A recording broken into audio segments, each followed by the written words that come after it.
Good morning. Last week, in a meeting with the county legislature president, majority leader, and leader of the Black and Asian Caucus, I was presented with a demand to create a $2.5 million contingency fund in the 2021 county budget. Either I could choose where the money came from for the fund, or, as I was warned, they had the votes lined up to slash county departments to make it happen anyway. This is not an act of bipartisanship or good faith collaboration. This was an act of holding county taxpayers hostage in the middle of a pandemic. Faced with this reality and assurances that this would be the only amendment to the 2021 county budget, I worked in good faith to identify areas that would ensure the least amount of damage to our response to the COVID-19 pandemic, as well as other critical programs and services. Characterizing their demand and my response as a good faith partnership could not be further from the truth. In their comments during Tuesday night's meeting, the majority of the county legislators demonstrated a fundamental misunderstanding of the appropriate usage of taxpayer money and a concerning lack of what became clear was a proposed slush fund. This, along with an illegal amendment to the Board of Elections budget, done without any discussion or forewarning, exposed the fact that bipartisanship and cooperation are nothing more than talking points for many members of the county legislature. The amendment was passed without allowing the Board of Elections Commissioner the opportunity to respond appropriately to the questions that were asked, and Democratic lawmakers were prevented from asking all of their questions. This demonstration laid bare the fact that the majority of the county legislators will stop at nothing for partisan gain. They used bipartisanship and cooperation as a cover for what amounted to political posturing heading into a re-election year, creating a $2.5 million legislature contingency fund that will be used as nothing more than a slush fund for their own pet projects. The county legislature, yet again, chose to operate under a veil of secrecy, submitting an 11th hour amendment without transparency or prior dialogue. This is simply unacceptable. It is the wrong way of doing business, the wrong way of running county government, and it reeks of the political games of past administrations. On behalf of Monroe County taxpayers, I will not let that stand, and I will be vetoing both amendments today. At a time when our electoral system is under assault, inserting politics into the board operation is something I will not support, let alone when it is done in clear violation of New York State election law. Earlier this year, I was clear that I would not support political games at the Board of Elections when I vetoed the creation of 6 new patronage jobs. In this moment, when we are faced with a second surge in COVID-19, staring at record-high new daily cases and continuing to navigate the economic hardships that have resulted, the members of the county legislature have chosen to prioritize their own political future instead of the future of our community. But despite all of this, my first budget proposal as county executive received unanimous and historic support, becoming the first county budget in nearly 20 years to pass 29-0. The budget achieves many of our goals and objectives and responds to the needs laid out in the Monroe County Transition Report. The expansion of early intervention staff to provide more support for children with special needs, lowering child care costs and providing greater financial assistance to those in need of affordable, reliable care. Revamping the county's workforce development programs to directly link employers and employees for the jobs most in demand. And in taking the opioid and addiction epidemic head on with the creation of the county's first ever addiction services director and addiction services team. And it does all of that while lowering the county tax rate by 26 cents. These are the issues that I am focused on as county executive, while members of the county legislature continuously focus solely on control, power, and politics. I assume that these vetoes will be overridden. They have the votes to do that. But taxpayers deserve better than this, and I have a responsibility to them to stand up when I see that something is wrong, and this is wrong. So with that, I'll take any questions that you might have.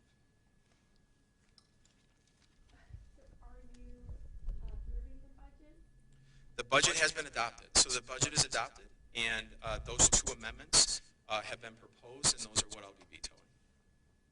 But wasn't that part, weren't those, the budget was voted with those amendments, 2 29-0. So if you veto the amendments, what happens?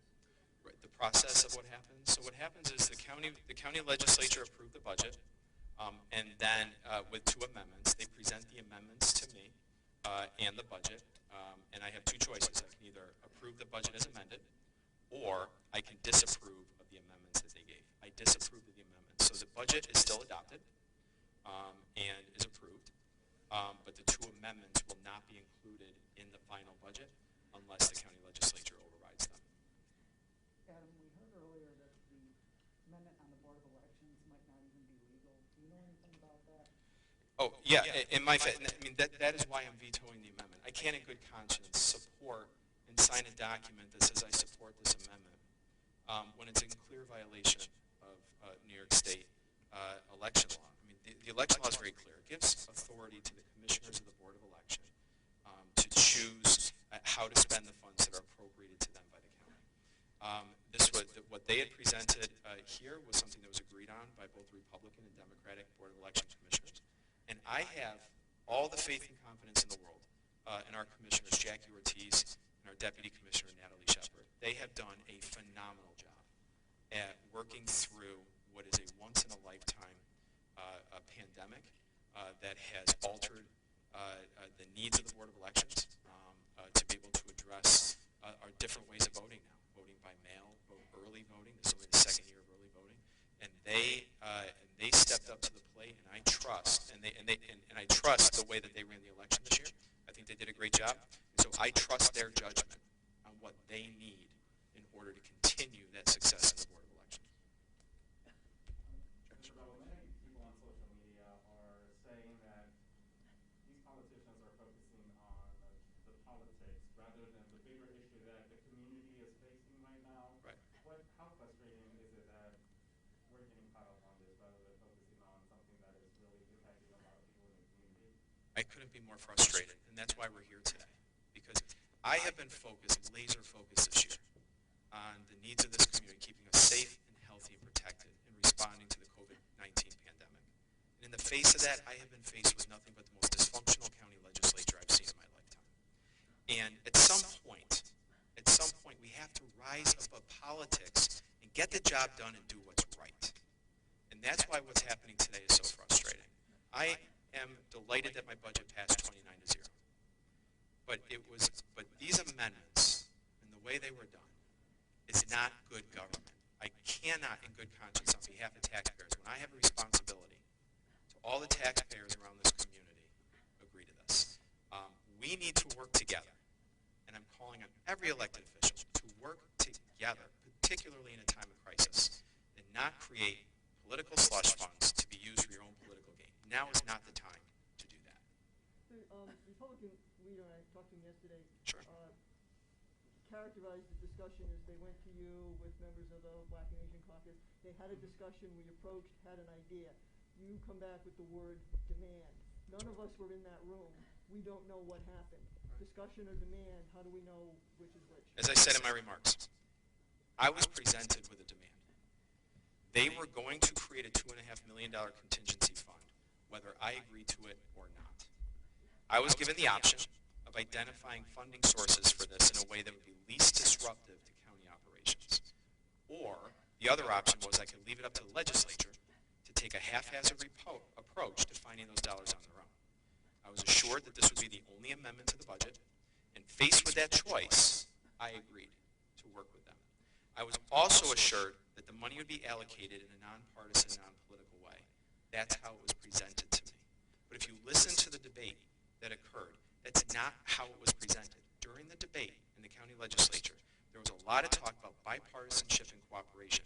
But if you watch that meeting, and you go in there 5 minutes later, the legislature devolved back into what it's been over the last 6 months. It was dysfunctional, it was shutting down debate, it was not even allowing members to ask questions, and it was all became more concerned about political power with no regard for taxpayers or county operations. And that's what this is all about. This isn't about individual politicians or what their needs are. This isn't about me. Should not be about individual county legislators. This is about the needs of the community. How do we meet the needs of the community in the midst of a crisis? And this was not the way to do it. characterized it as if it would be easier to be able to meet those needs with this separate fund than to have to go back if that money was in the budget in line items and things like that. This was more, I got the sense from my conversation with him that this is more efficient than having to go back to Dad and asking for more allowance for everything. The county legislature has to go back anyways. Funds have to go through a purchasing policy. If it's over a certain dollar amount, it still has to go through, you have to follow all the county purchasing rules. It still has to go before the county legislature for a vote. So the funds still have to be voted on in order to be spent. So if I thought the county legislature needed a contingency fund, I would have put that in my budget, right? But that's not, but I didn't think so. Are you able to, if they approve legislation to take money from that contingency fund, are you able to veto it? Yep. It follows the same process as every other resolution. So they talked about it being, having that fund for equity. How can we, as the taxpayers, assure that a fund like that will be used equitably throughout the community? Patty, that's the crux of the problem. So that was the assurance, is that this fund would be used in an equitable manner regardless of politics, and that's why you had that whole conversation of bipartisanship and cooperation during the debate. But within 5 minutes of that debate, it all devolved back into the same old politics of the last 6 months. You can't trust that. You can't trust that. The fact that this has become a race issue is causing some controversy down at the Board of Elections, and I don't know if there's anything you can comment on in regards to the racial problem that is out there. I trust the judgment of our Board of Elections commissioners, Jackie Ortiz, Natalie Shepard. The proposal that was submitted to the legislature was a bipartisan proposal by both Republican and Democratic Board of Election commissioners. I trust them to run this, to run the Board of Elections, and I think they did a phenomenal job managing a very difficult situation this year and a very difficult election. And so I trust their judgment, and so does state law. I know you just walked in here, so but so does state law. The law, no, you're fine. The law actually spells this out, that the commissioners of the Board of Elections, it's up to them how to spend the appropriations that are made by the county legislature. The county legislature appropriates the dollars, but the commissioners are the ones who get to decide how best to spend those appropriations. It's in the law, and it's not only just in New York State election law, it's also been litigated in courts right up through the Court of Appeals. So there's no question that what the county legislature did through this amendment is in violation of state law and court precedent, and I can't in good conscience sign an amendment that I know is not enforceable. So you are vetoing I'm sorry, everybody. I'm vetoing both amendments. Both amendments. Yes. So what's the next step then? So the next step is that the county legislature has 48 hours to convene if the county legislature wants to override those vetoes, which I assume they have the votes to do if they want to, they can do that within 48 hours. So that's what happens once the budget's adopted. The county executive has 48 hours to consider amendments that are made, and then the county legislature has 48 hours to consider whether or not it wants to reject the veto. Okay? One more thing. What about the fact that everybody voted unanimously on it, even with that in there? It seems like everybody was on board. This is a good budget. These were not items that were included in my budget. These amendments. If I thought that these were what the budget deserved and needed, that's what would have been in there. This is a good budget. This hits all of the priorities that we laid out earlier this year. It expands early intervention services. It lowers the cost of child care and daycare for families in our community. It revamps our workforce and economic development programs. It tackles head-on the opioid and addiction crisis. It lowers the county tax rate by 26 cents. There's so much good things in this budget, and the budget's adopted. So I'm looking forward to carrying out all those missions and working on all those issues. It's these two amendments that we have disagreements on. And these amendments were not unanimously adopted. No, but the budget was. I mean, Yes. they could have, a legislator who didn't like these amendments could have voted no to the whole budget adoption process, right? And the budget still was going to be adopted. Yeah. Can you respond to Pavon's claims that Yeah, I'll go back to what I said earlier. I was presented with a demand last week that they were going to create a $2.5 million contingency fund, with or without me. So I was given two options. One option was that I could help identify funding sources in a way that would be least disruptive to county operations, or I could leave it up to the legislature to take a haphazard approach to finding those dollars. I was also assured that this would be the only amendment to the budget, and that this would be done in a nonpartisan, non-political way. That is not what transpired at the meeting the other night. Can you also address the... So this is not what I agreed to at all. Also the PIT money, I heard it's expiring at the end of this year. What's being done with that? No, the FIT money is not expiring at the end of the year. Actually, what's happened is that since we made a commitment to expand the FIT operations to 24/7, we've actually since received additional funding of $600,000 in grant funding that can actually be used to support a 24/7 operation of FIT out into the coming years. So what's happening right now is that we are working. We've also had a change in leadership of the FIT program. So that job had been posted, and we felt that it was necessary, as you would take a program with an additional $600,000 into it that is so critical to get right, that when we lost the leadership of the program, we decided that it would be prudent to, before we bring on the whole new team and make it 24/7, that the new leader be put in place. So that position's been posted. That decision's going to be made in just the next couple of weeks.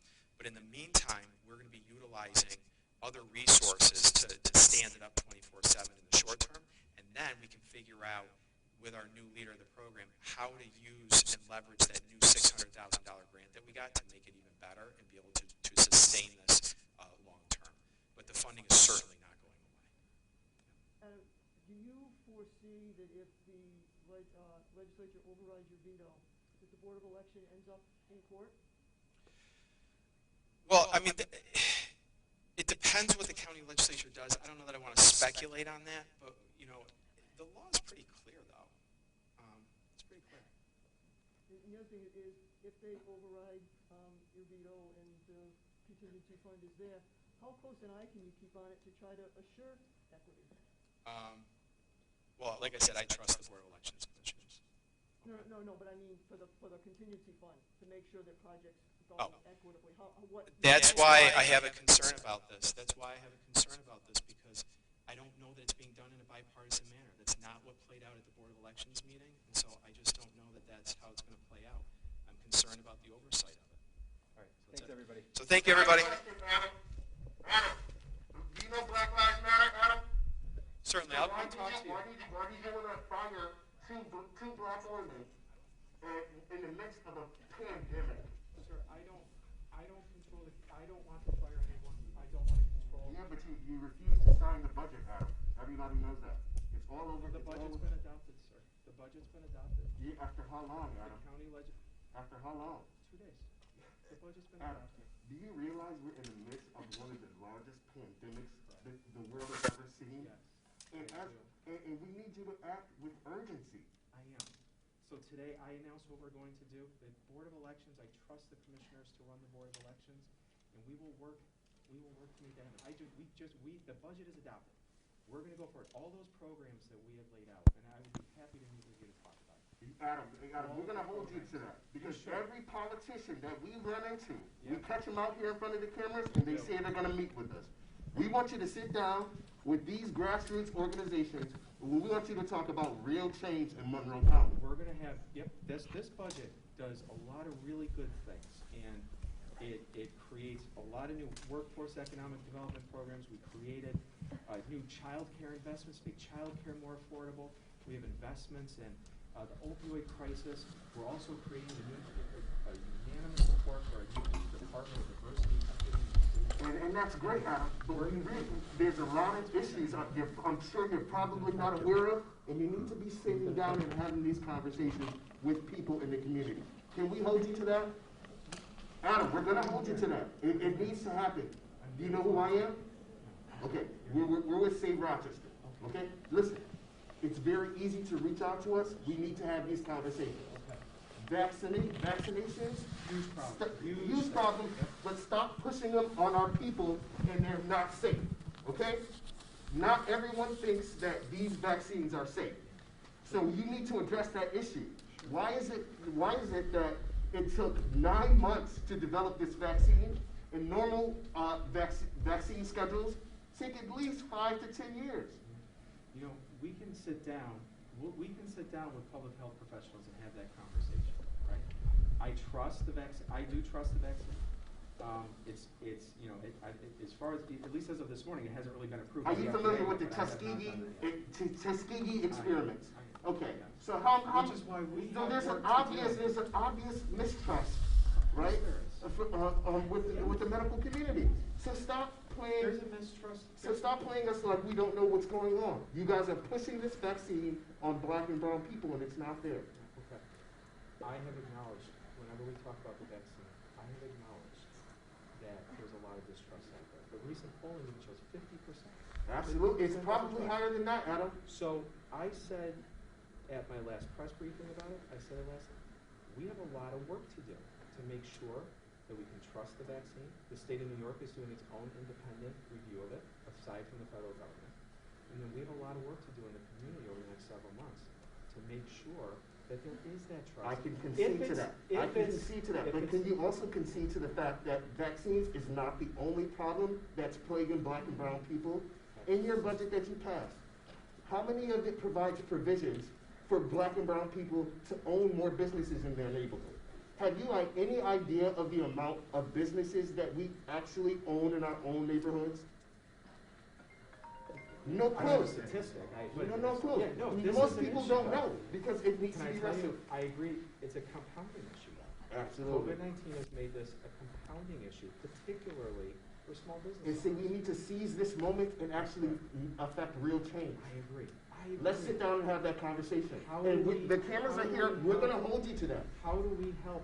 I would love your ideas on how do we help small businesses be able to survive through the pandemic. And it's not only that, Adam.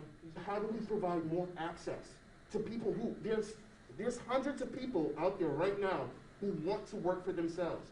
They're sick of going to a 9-to-5 job and being exhausted physically, being exhausted emotionally, and not even be able to go home and tutor their kids. Sure. So we need to find a better way.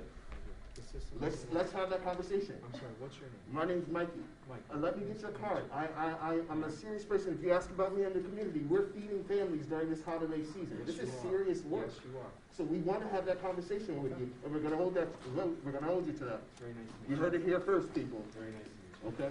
Can I get your card, sir? Yeah, we'll get you. Okay. Thank you. I'll take that card, sir. Thank you. All right, thank you, everybody. All right, be well.